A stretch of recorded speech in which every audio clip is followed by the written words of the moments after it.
السلام علیکم ورحمۃ اللہ وبرکاتہ۔ اعوذ باللہ من الشیطان الرجیم، بسم اللہ الرحمن الرحیم۔ رب اشرح لی صدری ویسر لی امری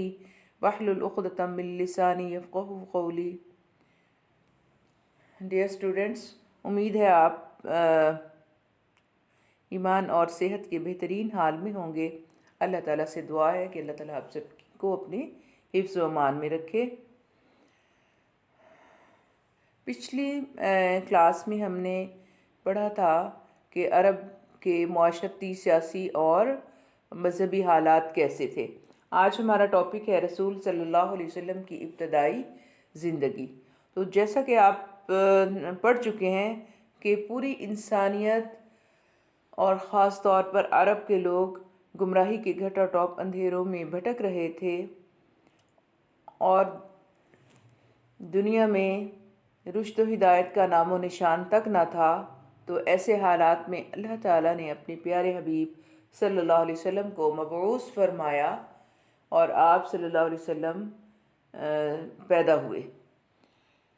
آپ صلی اللہ علیہ وسلم سوموار کے دن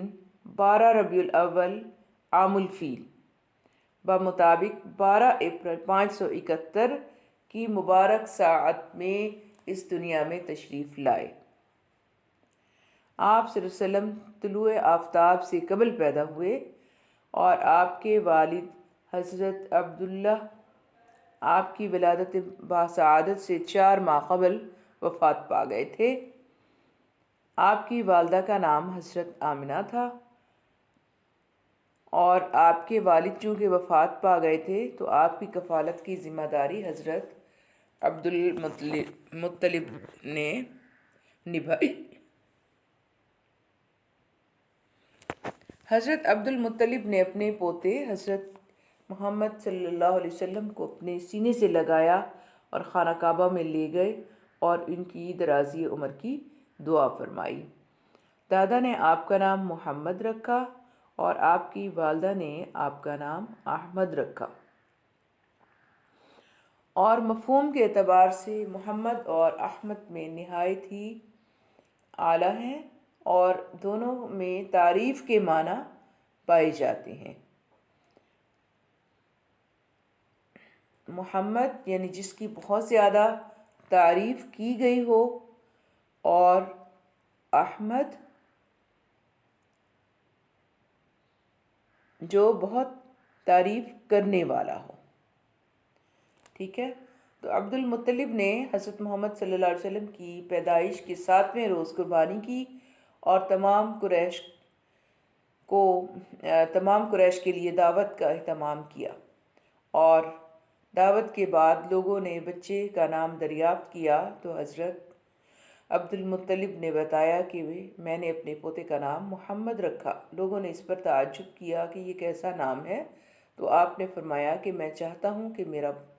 پوتا یعنی یہ بچہ دنیا بھر میں قابل تعریف اور لائق کے ستائش بنے۔ تو اس کے بعد ہے رضاعت، یعنی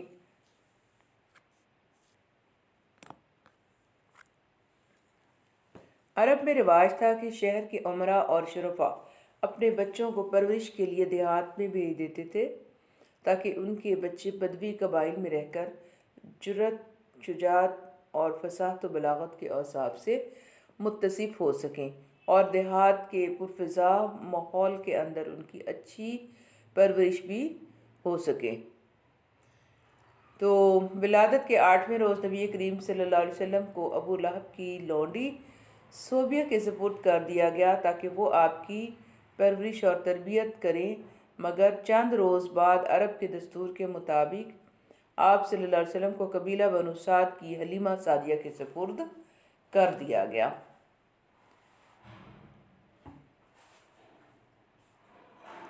حضرت حلیمہ سعدیہ آپ کو ہر 6 ماہ کے بعد اپنی والدہ ماجدہ اور دوسرے عزیزوں اقارب سے ملانے کے لیے لایا کرتی تھیں۔ حضرت حلیمہ سعدیہ کے یہاں بہت زیادہ آپ صلی اللہ علیہ وسلم کی وجہ سے بہت زیادہ برکت اور وسعت ہوئی، اور ان کی معاشی تنگ دستی ختم ہو گئی۔ اور آپ صلی اللہ علیہ وسلم اس طرح 4 سال تک حضرت حلیمہ سعدیہ کی گود میں تربیت حاصل کرتے رہے، اور پھر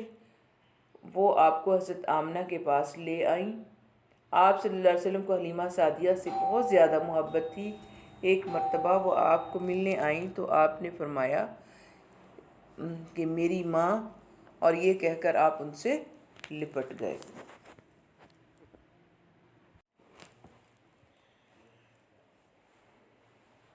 بچپن نبی کریم صلی اللہ علیہ وسلم کی عمر جب 6 برس کی ہوئی تو آپ صلی اللہ علیہ وسلم کی والدہ آپ کو یثرب لے گئیں تاکہ آپ اپنے والد ماجد کی قبر کی زیارت کر سکیں، اور 1 ماہ تقریباً وہاں آپ نے قیام فرمایا۔ واپسی پر آپ راستے میں ہی ابوا کے مقام پر، یعنی مکہ اور مدینہ کے وسط میں ہے یہ مقام، وہاں پر آپ وفات پا گئیں، اور آپ کے ہمراہ آپ کی خادمہ یعنی ام ایمن بھی تھیں،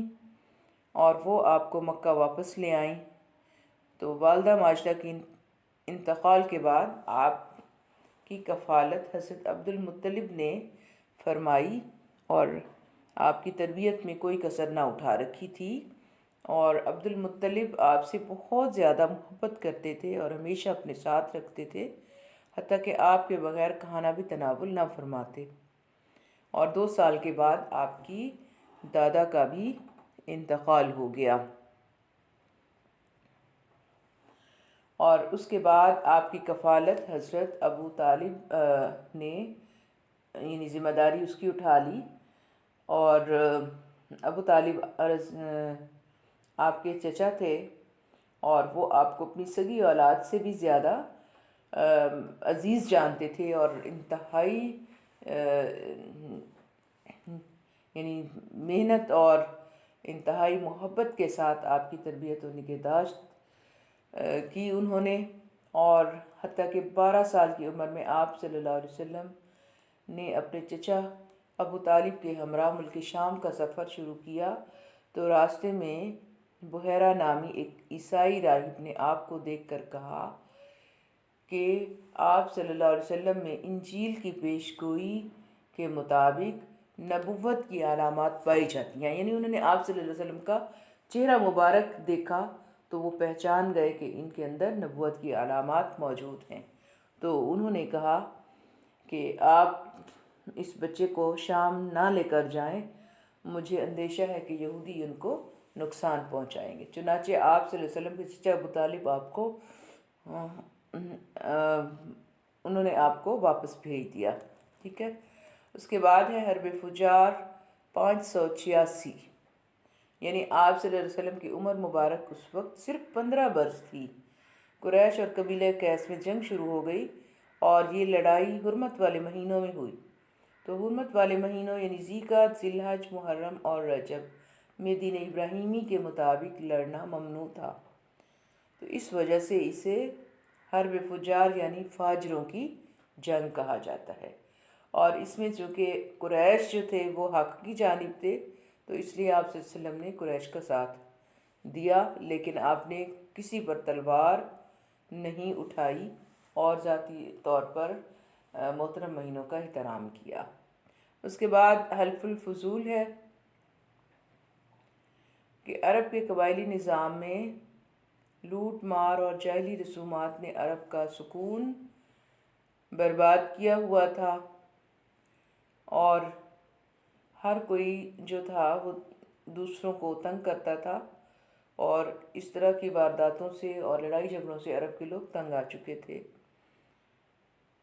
تو حرب فجار سے واپسی پر نبی کریم صلی اللہ علیہ وسلم کے چچا زبیر بن عبد المطلب کی تجویز پر باہمی مشورہ سے ایک معاہدہ طے پایا، جس کی اہم دفعات یہ تھیں کہ ہم ہر مظلوم کی مدد کریں گے، چاہے وہ کہیں کا ہو، ہم یتیموں اور بیواؤں کی خبر گیری کریں گے، ہم لڑائی جھگڑوں سے پرہیز کریں گے۔ تو آپ صلی اللہ علیہ وسلم بھی اس معاہدے میں شریک تھے، اور آپ اکثر فرمایا کرتے تھے کہ اس معاہدے کے مقابلے میں اگر کوئی مجھے سرخ اونٹ بھی دے تو میں نہ لوں گی۔ اور اس معاہدے کو حلف الفضول اس وجہ سے کہتے ہیں کہ شروع میں اس معاہدہ کا خیال جن لوگوں کو آیا ان کے ناموں میں فضل کا لفظ آتا ہے۔ اس کے بعد آپ صلی اللہ علیہ وسلم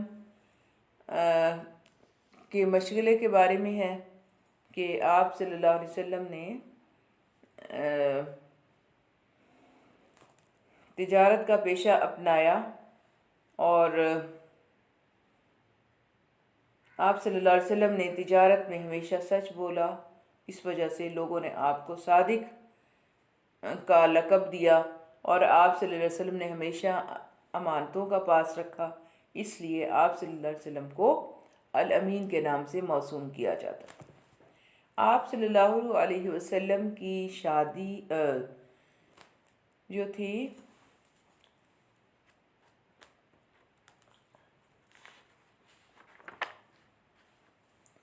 حضرت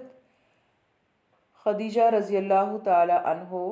مکہ میں ایک نہایت ہی معزز خاتون تھیں، جن کی شرافت اور پاک دامنی کی وجہ سے انہیں طاہرہ کہا جاتا تھا۔ تو انہوں نے آپ صلی اللہ علیہ وسلم کو تجارت کے لیے اپنا مال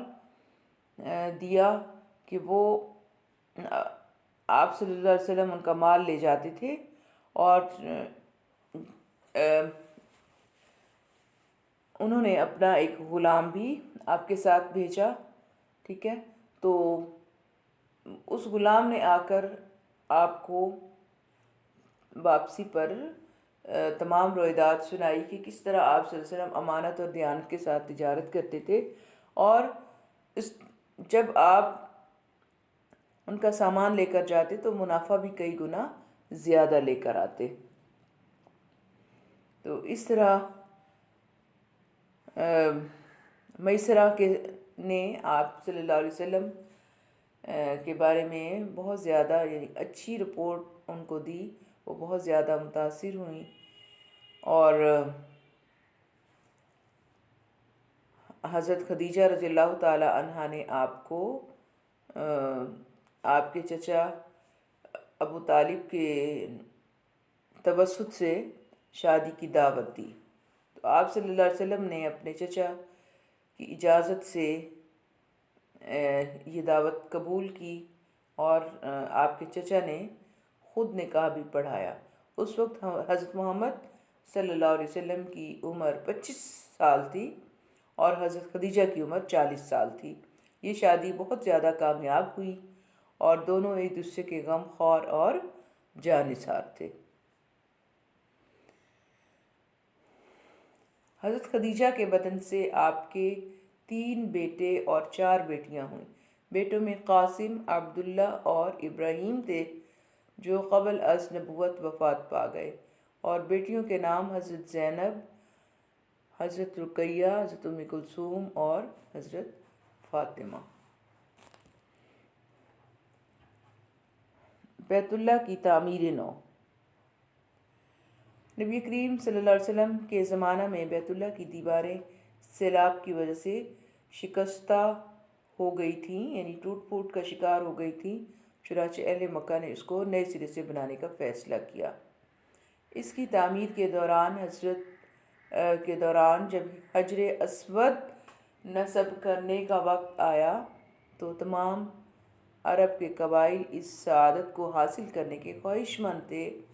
اور اس بات پر جھگڑا اٹھ کھڑا ہوا، تلواریں نیام سے باہر آ گئیں۔ اتنے میں ایک معمر بزرگ ابو امیہ بن مغیرہ نے یہ تجویز پیش کی کہ آج سب لوگ لوٹ جائیں، کل صبح جو شخص بھی حرم میں سب سے پہلے داخل ہو اس کو تمام قبائل تسلیم کریں گے، یعنی اس کو یہ شرف جو ہے دے دیا جائے گا۔ اگلے روز حضرت محمد صلی اللہ علیہ وسلم حرم میں سب سے پہلے داخل ہوئے تو تمام سرداروں نے یک زبان ہو کر کہا، ھذا الامین رضینا بحکمہ، یہ امانت دار ہے، ہم اس کے حکم کو ماننے میں کوئی اعتراض نہیں کرتے۔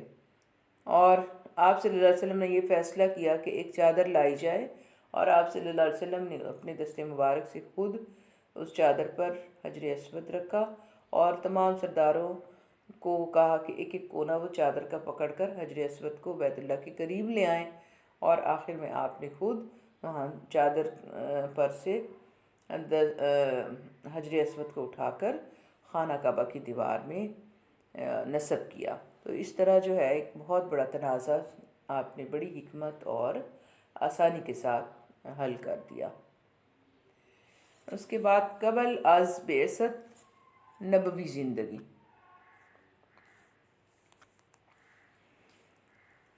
یعنی آپ صلی اللہ علیہ وسلم کی نبوت سے قبل جو زندگی تھی وہ بھی بہت زیادہ پاک باز اور بہت یعنی پاک کردار زندگی آپ نے گزاری، حالانکہ جس ماحول میں آپ نے پرورش پائی وہ آپ کی طبیعت کے بالکل خلاف تھا۔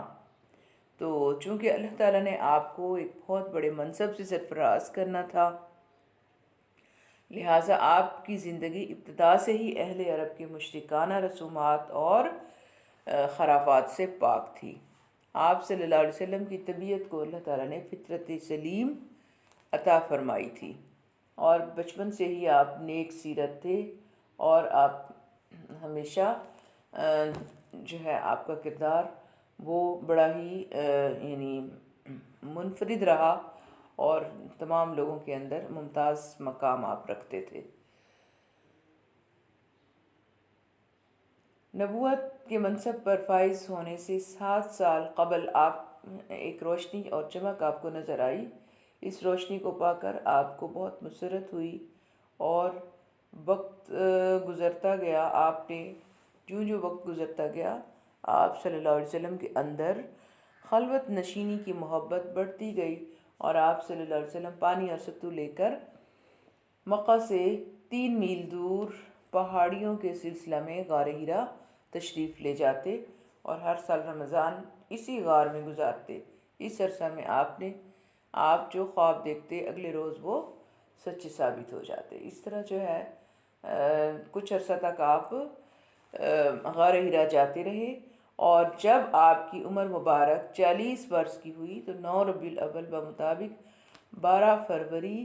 610 کو غار ہرا میں عبادت میں مصروف تھے کہ اچانک ایک فرشتہ آیا اور اس نے کہا کہ خوشخبری ہو،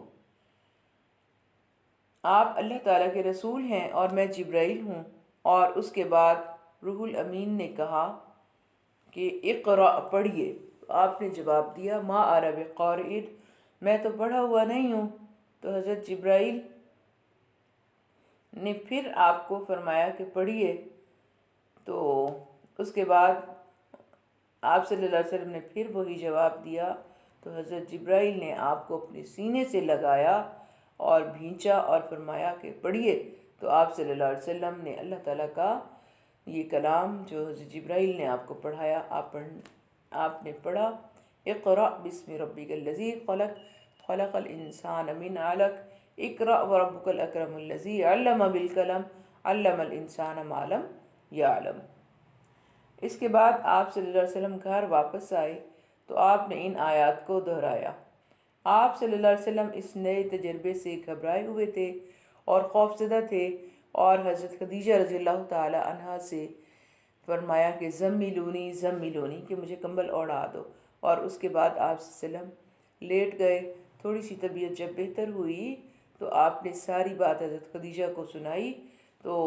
حضرت خدیجہ نے آپ کو تسلی دی اور کہا کہ آپ کو ڈر کس چیز کا ہے،